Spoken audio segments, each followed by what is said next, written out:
Ini adalah sebuah kasus kehamilan ektopik atau kehamilan yang berada di luar rahim. Jadi kalau kehamilan normal itu kan beradanya di dalam kandungan. Hanya ini masih masuk dalam kategori varian kehamilan ektopik, hanya kehamilannya berada pada sisi kornu.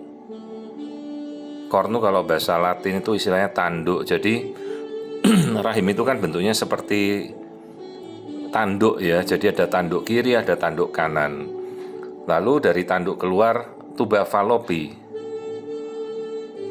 Nah, kehamilan itu kalau luar kandungan biasanya berada di tuba falopi, tapi ini beradanya di kornu atau di tanduk. Bisa kita bilang kalau misalnya badan kita ya beradanya di bahu kanan atau bahu kiri, begitulah. Belum sampai keluar ke lengan ya. Jadi kalau kita mau bilang ini beradanya di bahunya rahim, bahu kiri atau kanan. Sementara kalau hamilan ektopik itu kan adanya kadang di lengannya rahim gitu deh gampangnya. Nah ini si ibunya tidak ada keluhan sampai kemudian dikira bahwa hamilnya ini masih di dalam kandungan, terus dianjurkan untuk dilakukan evakuasi kuret. Tentunya kalau dikuret ya tidak mungkin karena ini bukan di dalam rongga rahim. Jadi kalau keguguran di dalam kandungan oke lah kita kuret ya, kita evakuasi. Tapi ini berada masih di dalam rahim tapi di bahu atau di kornu gitu. Ovarium kanan kiri normal. Nah ini bentukan yang seperti gambaran bunderan hitam rapuh di dalam. Ini kalau sampai pecah perdarahannya sangat-sangat mengerikan karena rahim si ibu akan jebol. Bayangkan rahim yang sedemikian tebal kuat ototnya, itu begitu terdiri dari hamil luar kandungan yang berada pada daerah kornu atau tanduknya ini akan pecah. Dan biasanya kalau kita melakukan operasi bahkan kita bisa mengiris sampai seperberapanya rahim bagian sisi yang hamil luar kandungan itu. Itu perdarahannya dahsyat sekali ya. Dan resiko ke ibunya bahaya, sangat-sangat berbahaya. Perdarahannya bisa sangat dahsyat, sangat deras. Kehamilan kornu ini sangat berbahaya dibandingkan kehamilan ektopik yang lain. Karena dia tidak terasa sampai akhirnya otot rahimnya itu pecah. Dan kadang kita sudah telat mendiagnosanya. Ya ini jadi bunderan yang bulat berongga-rongga itulah hamil luar kandungan tapi masih dalam rongga rahim di kornu atau istilah ini cornual pregnancy. Kehamilan ektopik cornual pregnancy ini sekitar 7 minggu. Jadi hati-hati kalau kehamilan katanya baru penebalan selaput lendir rahim, tidak diketahui lokasinya, coba dipastikan dulu. Jangan-jangan berada di luar kandungan. Jadi seperti kasus ini, pasiennya dianjurkan dikuret ya, sangat berbahaya. Bisa-bisa begitu kita kuret rahimnya jebol. Karena bagian hamil luar kandungan itu kan sangat rapuh itu dindingnya. Rapuh sekali. Ukurannya sampai 3 cm, bayangkan seperti bola pingpong mau pecah di rahim kita. Ya seperti kepala kita benjol di ujungnya terus pecah. Nah ini lihat aliran darahnya ini dahsyat sekali. Bayangkan kalau ini sampai pecah perdarahannya seperti apa. Dan kalau tidak ketahuan tuh nyawa ibunya terancam ya. Ini perdarahannya aja setengah jam aja bisa sampai 3 liter hilang darah. Langsung ibunya bisa shock, bisa kolaps ya, bisa pucat luar biasa langsung.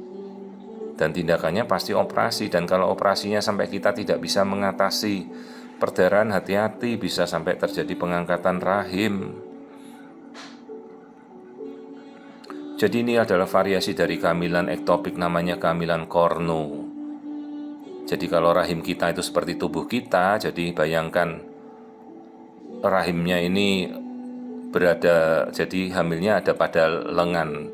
Lengan kalau hamil ektopik kan biasanya di saluran tuba ya. Ini berada pada bahu, menjelang menuju keluar. Kenapa kok bisa terjadi di bahunya atau di kornu ya?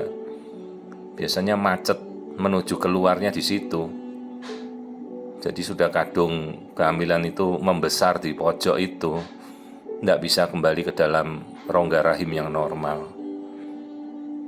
Dalam kasus ini kita tidak menganjurkan operasi, tapi setelah kita memeriksa hormon beta-HCG kehamilan, biasanya kita anjurkan suntik injeksi kemoterapi supaya benjolan dari hamil ektopiknya itu bisa mengecil sendiri untuk menghindari operasi yang mungkin beresiko perdarahan yang lebih banyak ya. Karena kita akan mengiris mungkin 1/8-nya rahim pada bagian yang paling mudah berdarah itu kalau tidak sampai bisa terjahit perdarahannya, rahim bisa diangkat. Biasanya istilahnya kita melakukan eksisi baji, eksisi wedge excision, kita potong 1/8-nya dinding rahim pas di bagian kornunya itu. Nah itu pada saat menjahit, hati-hati, itu dinding rahim sangat rapuh. Jadi biasanya dalam kasus ini kita anjurkan, kita berikan kemoterapi supaya hamil ektopiknya itu bisa diserap oleh tubuh sendiri dan tidak berkembang. Tapi ya harus ibunya patuh ya, bukan sekali suntik terus langsung hamil ektopiknya menghilang. Harus dipantau beta-HCG-nya harus sampai berkurang, tidak bertumbuh, perdarahan terkontrol. Ini butuh kepatuhan ibunya. Masalahnya repotnya ini kalau ibunya tidak patuh, apalagi denial, menyangkal, taruhannya nyawa isi ibunya sendiri ya. Kadang kita sudah sampai pada diagnosa seperti ini, kita sudah anjurkan tindakan, kita anjurkan untuk segera masuk perawatan. Kemudian ibunya denial ya, mungkin ya mudah-mudahan kalau dia nanti kelak kembali pada dokternya yang mendiagnosa. Tapi kalau kita sudah berikan pendapat dari pihak mereka tetap menyangkal bahwa mungkin ini dikiranya hamil biasa yang keguguran, ya hati-hati, kalau sampai dikuret bisa namanya perforasi, dinding rahim jebol.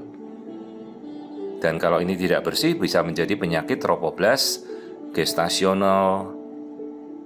Hati-hati, sisa-sisa jaringan saja juga bisa menjadi keganasan, namanya koriokarsinoma.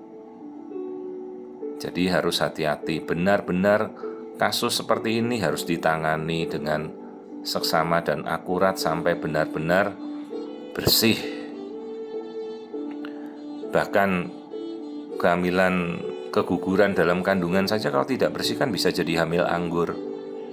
Hamil anggur tidak bersih jadi penyakit tropoblas bisa menjadi koriokarsinoma. Apalagi si ibu belum punya anak. Karena kalau ini sampai tidak tertangani, perdarahannya hebat, ya kita tinggal mengangkat rahim, kita tidak bisa apa-apa lagi. Ya, jadi kita berikan nasihat yang terbaik, tapi kan pasien sendiri nanti yang memilih maunya gimana. Kalau mereka menyangkal bahwa oh ini bukan kehamilan ektopik kok, ini kehamilan di dalam kandungan, ya hak mereka kalau misalnya kita sebagai dokter sudah mendiagnosa. Jadi tolong juga istilah kita dokter tidak pernah memvonis. Tolonglah dijelaskan dalam setiap ini bahwa dokter itu mendiagnosa, ya istilahnya, bukan vonis. Jadi kita juga biasakan untuk mengedukasi pasien-pasien kita dengan bahasa yang sesuai ya. Dokter itu mendiagnosa, dokter tidak memvonis. Jadi ini kita anjurkan pemberian kemoterapi sampai kantung kehamilannya ini bisa sirna sendiri diserap oleh tubuh kita sampai nanti beta-HCG-nya negatif atau hormon hamilnya negatif. Dalam kasus seperti ini sebisa mungkin kita menghindari tindakan operatif, khawatir benjolan yang tadi kita lihat tuh di sisi kanan itu jebol dan berdarah luar biasa. Ya ini kehamilan ektopik korno.